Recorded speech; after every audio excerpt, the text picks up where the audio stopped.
Imagine niyo ito, puro drawer yan. Habang hindi pa na-install, huwag kayong magmamadali magtumbok sa pader. Tignan niyo yung plano. Pinaka-standard talaga is yung sukat. Kasi ma-actual nyo muna, no? Kasi yung kalang-kalang na yon, maaaring nandun na kayo sa taas, mali pala. So, butas-butas na yung cabinet. Mga helper, takot tayo dito, aminin natin. Sino mga helper? Di ko pa alam yan. Ngayon, simula ngayong araw na to, di na natin maririnig yan, ha? Kasi kung ikaw, team leader ka, nasa site ka, mararamdaman mo yung pressure, lalo pag may nabol na deadline, medyo stressful pagka may mga tanong na sobrang simple lang. Alam nyo kung kayo mamiminto, huwag nyo ituloy pagka hindi level yung cabinet. 2026 Machu Woodworks Advanced Training. Isang cabinet lang, sobrang dami na naming nakakuha dito, lahat na sila magagaling, no? Pagdating ng araw.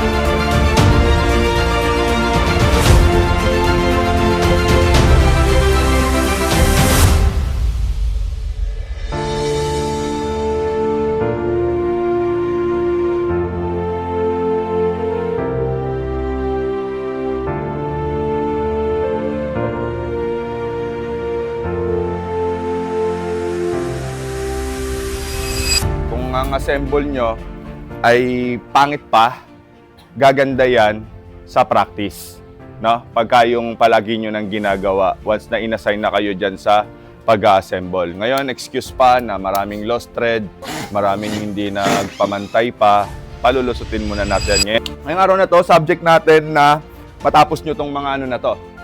Pero kailangan mabilis nyo pa rin itong matapos kasi hindi pa dyan. May bubuuin pa tayo yung mga nandun sa gilid. Yun na yung actual na project na naiba. Pero puro butt joint lang yan. Ipili lang ako ng mga tao na mag-assemble nun. Bukod dito sa pagkabit nyo ng mga mechanism.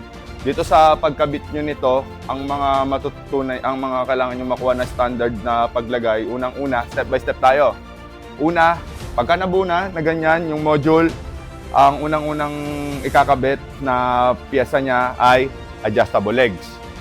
Okay, kukunin nyo yung standard na pagguhit. Yan ang magiging guhit palagi ng module nyo pagka nag-ano kayo, nagkakabit kayo ng ng tawag dito, ng adjustable. Yung gilid na yan, dapat naman talaga lagi pasok ng 50. Pero pag hindi naman exposed, dito na, ikakagat nyo na siya sa side panel para meron siyang dagdag na tibay yung module natin, ano? Pero pagka-expose siya, nakapasok siya ng 50. Ayan. Ganyan lagi ang forma ng mga legs nyo, no? Guhit ka ng 50, guhit ng 50. Pagka-expose naman, nakakagat na yun. Yung pinakamahalagang piyesa ng cabinet natin. Bakit? Ano yung huli nyong gagawin? Mag-aalay ng pinto. Di ba? Kailangan makuha mo na yung eksaktong level.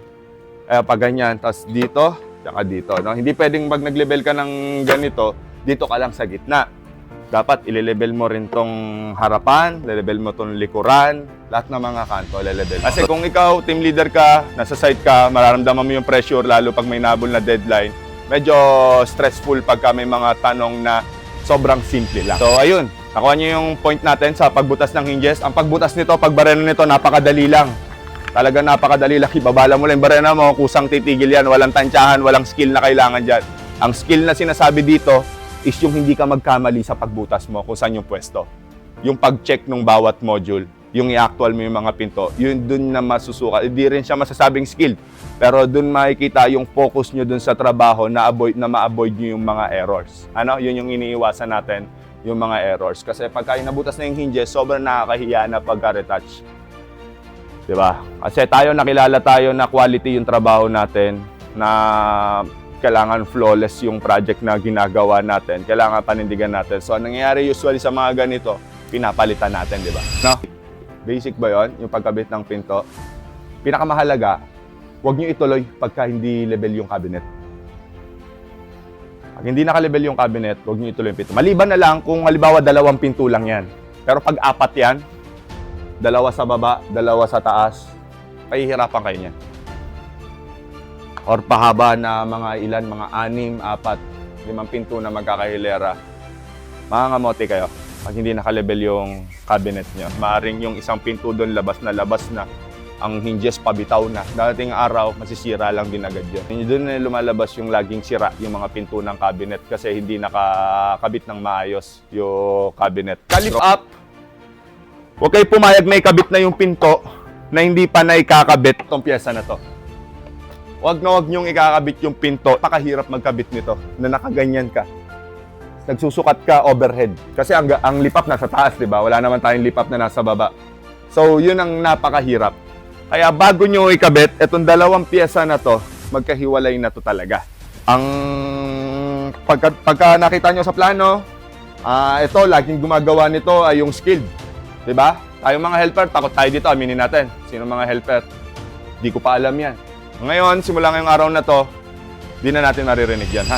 Gusto ko lahat kayo ma-perfect niyan. Napakasimple lang yan. Imagine niyo puro technique na rin yung tinuturo sa inyo. Bukod doon sa standard na may halong technique. Simple, 4 na mechanism lang to. Pero pag na-master nyo yan, taas na kayo dyan. Pero gusto ko yung paglalapag kayo sa site, well-trained kayo.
So ayun no, dito na natatapos yung aming 2026 Macho Woodworks Advanced Training. Ano, at alam nyo ba na lahat ng mga nagawa nila na cabinet uuwi nila. Ano? Ay, napakaganda ng mga detalye niya, no? Tingnan nyo naman.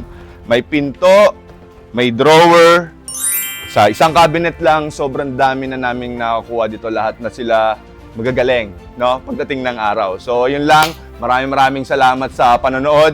At disclaimer lang, hindi pa po kami nagpapatraining sa mga, hindi pa po kami tumatanggap ng ibang students dahil wala pa kaming space, no? Maraming salamat sa panonood, guys. See you guys next time. Paalam!